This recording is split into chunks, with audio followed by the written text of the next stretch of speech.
Alright, so Joshua Fabia is back in the MMA news cycle again for all the wrong reasons. It's crazy how his MMA legacy that started off as top tier meme content has only proceeded to get darker and more troubling as time has gone on. If you don't know who Joshua Fabia is, here's a quick timeline of his shenanigans. Prior to becoming an MMA con man, Fabia started off as a self-help guru sort of con man. He founded and is still the head of the School of Self-Awareness, which is hilarious because if you know anything about this guy, he's the least self-aware human being in the history of the world. And honestly, even after doing research on his School of Self-Awareness and reading through their website, I still don't even understand what they're trying to do at a basic level. Like, apparently their objective is to help people get in touch with their quote true human self, which is a great mission I guess, but I'm not sure why there's such an emphasis on martial arts in the curriculum. Don't get me wrong, I clearly love martial arts, but I'm sure there's a ton of self-aware people who don't have any combat training. Like, I'm no expert on Socrates, but I'm pretty sure that guy don't even know how to do an omoplata.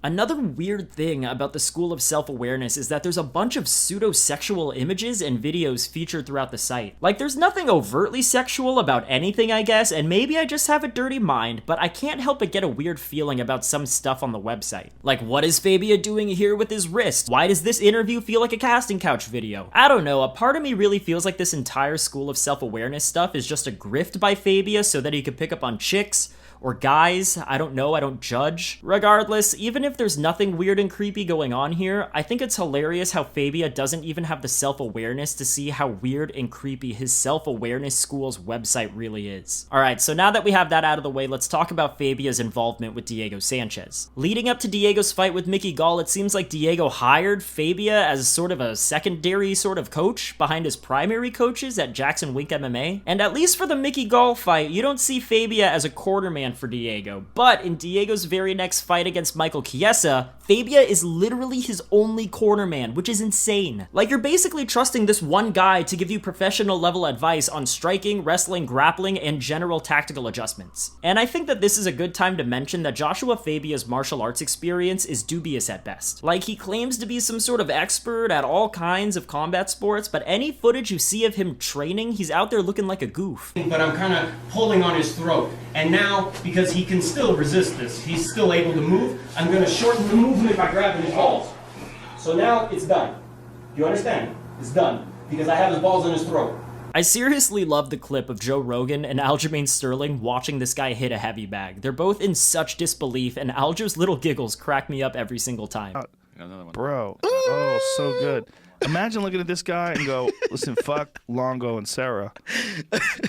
That's where I need to be. Not only does he not know how to fight, Fabia has no idea what he's doing as a trainer, which I'm sure is a surprise to no one. Easily the worst example of this is the video of Diego hanging upside down while Fabia punches him in the head repeatedly. Like, clearly this can't even be considered training. It obviously only damages Diego's brain while doing nothing to benefit him as an athlete. And I'll say it again, this seems oddly sexual, which is a recurring theme here for Fabia.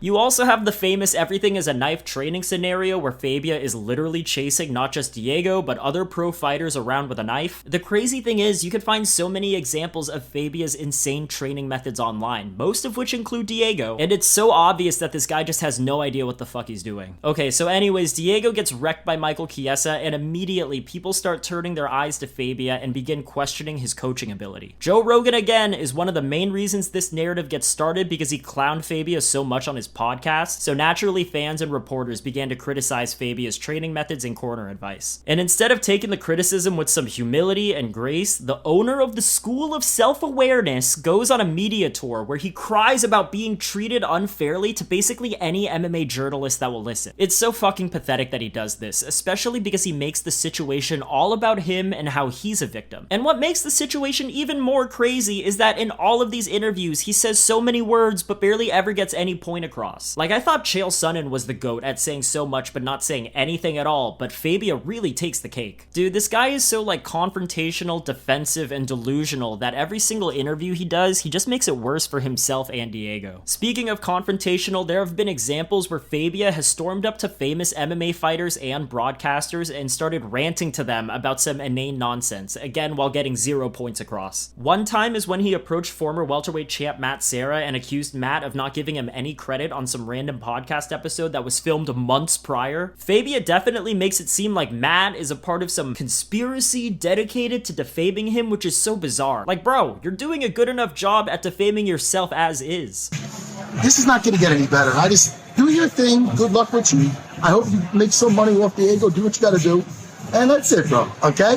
When I listen, not my type of guy. Do your thing. Fabia also hijacked Diego's fighter meeting that was being conducted by the UFC broadcast team, and again started accusing them of being a part of some conspiracy where no one is allowed to give Fabia any credit for all the quote-unquote good that he's done Diego. This is because after the Chiesa loss, Diego went on to fight Michel Pereira and actually ended up winning that fight with Fabia in his corner. The thing is though, Michel lost the fight by DQ after he was kinda kicking Diego's ass the entire time. So it's not like Diego or Fabia can really walk away from that fight thinking they're making progress. Like, yeah, you guys got the win, but it was solely because Michel made a dumb decision and lost as opposed to Diego being victorious. Anyways, Paul Felder and the rest of the broadcast team, including Megan Olivi and Angela Hill, basically tell Fabia that he's an idiot and walk out of the meeting. Diego and Fabia's last appearance in the UFC was against Jake Matthews, where to no one's surprise, he got destroyed. And this is where the beginning of the end starts for Fabia. After the loss, instead of getting cut by the UFC or just outright retiring, Diego somehow gets another fight scheduled against another UFC legend in Donald Cerrone. In the weeks leading up to the fight, Fabia started making claims to the media that Diego was showing symptoms of CTE and straight up blamed the UFC for this. Fabia said that due to the UFC's unfair matchmaking, Diego experienced more brain trauma than necessary. And then this guy Fabia, in all his genius, demanded from the UFC a full report on every single injury that Diego has received throughout his career. Like, it doesn't take a genius to see what Fabia's plan here was. He was definitely trying to use Diego as a prop to sue the UFC, in which Fabia would surely get a cut of the money. In response to this, the UFC canceled the Diego versus Cerrone fight, and shortly thereafter, they fired Diego from the promotion. I really believe that this would have never happened if it hadn't been for Fabia. Dana has always shown Diego a lot of love, and even after cutting Diego, Dana still had nice words to say about him and wished him the best. And I can guarantee you that Diego would have never threatened the UFC with a lawsuit if he didn't have this weaselly fuck Fabia whispering in his ear. In my opinion, Diego's place as a future UFC Hall of Famer was already cemented, but because of Fabia, he may never get that recognition. Anyways, a month after getting cut from the UFC, Diego announces that he's cut ties with Joshua Fabia, which I'm sure we can all agree is nothing but a good thing. Even though Fabia already basically ruined Diego's career, who knows what more damage could have been done if they kept working together. The insane thing about this though is that after Diego's announcement, Fabia starts accusing Diego of taking advantage of him. Like, what the fuck? This guy is absolutely delusional and definitely dangerous. Honestly, there's a whole lot of other stuff that Fabia said about Diego, including Diego having money problems, Diego throwing fights while in the UFC, and Diego just being a dumb guy, and I'll let you decide if those things are true or not, but my god, this dude literally ruined Diego's career and position in the UFC, and he has the audacity to accuse Diego of being the manipulator. It's pretty disgusting. Now, to bring this whole video full circle, I remember being surprised that Diego wouldn't insult or blame Fabia after he fired him. Even when Fabia started accusing Diego of being manipulative and was ridiculing him, Diego still took the high road. And let's be real, all of us can agree that Diego had every right to throw shit back at Fabia, and we all would have been in Diego's corner if he did, but he didn't. Fast forward to now, and I'm realizing that Diego didn't engage back with Fabia because he probably felt fearful for his health and safety after firing Fabia. Just this week, after not talking about Fabia for years, Diego said that he still lives in fear of retaliation, that Fabia is going to do something to hurt him. Diego even says that he sleeps in the morning in case Josh ever tries to do something crazy at night. This is insane, and I really feel for Diego here. Like, sure, Diego has always been a bit of a character, and he's always been a bit naive, but no one could have predicted that this cult leader of a dude would cause this much damage, both professionally and mentally. And yeah, Diego would absolutely destroy Fabia if they ever got into a hand-to-hand fight, but I'm sure Fabia knows that too, and crazy people are usually willing to do crazy things, so I don't really blame Diego for watching over his own shoulder. Honestly, out of all the UFC fighters that I've ever been a fan of, Diego Sanchez is definitely the most likely person this could have happened to, but it definitely doesn't mean he deserves it. After all the incredible performances he's had in the UFC, it makes me really sad to know that these days he's living in constant fear of a guy that he let into his life and trusted with his career. It really goes to show that we all need to be wary of the people people that we put our faith in, because getting too close to just one wrong person can actually ruin your life. That said, I really hope Diego can one day move past all this and not have to worry about Fabia for the rest of his life. And yeah, thanks for watching.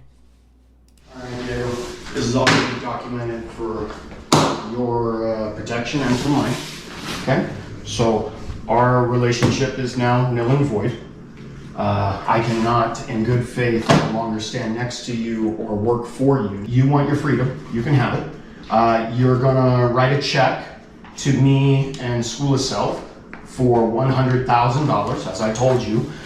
This is the case when this happens because you've robbed me of everything. You did not pay me correctly. You told me all of this money is mine as I did all the work. And you're now on your own. If your mother doesn't realize we were your family, you didn't tell her that? Fuck you, dude. I'm getting shit from every corner. Get a pen, please. If your own mother is not giving me the blessing to help you, and she doesn't know your truth, and so now I am going to expose you, since you didn't want to expose yourself, since you didn't want to tell the truth, okay? You had a friend, you had a brother. Shit, man, you had somebody trying to build a house for you. You just fucked me.